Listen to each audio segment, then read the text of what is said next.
j'ai senti qu'il m'avait fermé la porte au nez, que papa ne m'avait pas laissé parler, comme il le faisait toujours, qu'il n'avait pas voulu m'entendre. Même là, même dans la mort, il avait décidé de ne pas m'écouter.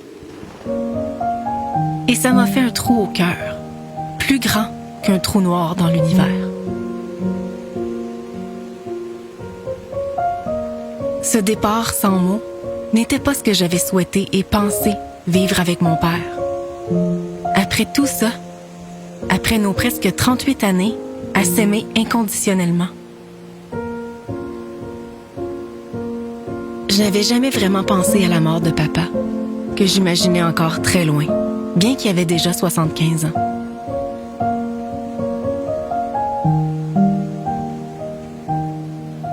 Pour moi, il était encore jeune et avait de nombreuses années devant lui. Mais quand mon esprit effleurait ce sujet, c'était pas la vision qu'il montrait à mon cerveau.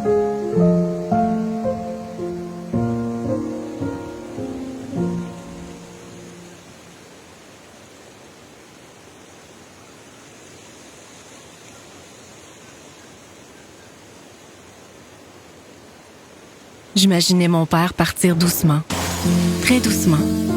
J'imaginais avoir le temps. Le temps de me faire à l'idée de son départ. Le temps de le voir devenir vieux et malade. Le temps de l'accompagner dans la maladie, jour après jour dans sa fin de vie. Le temps de lui dire tout ce que je voulais lui dire avant qu'il parte.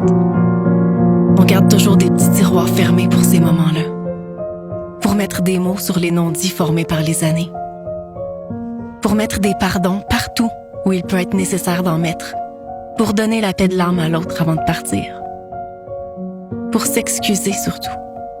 Surtout. J'étais certaine que j'aurais ce temps.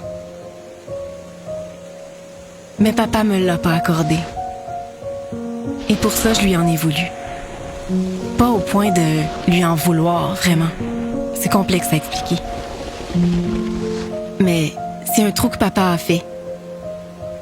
Autre que le trou qu'il a fait dans sa tête. Un trou dans mon cœur de fille. Un trou entre nous.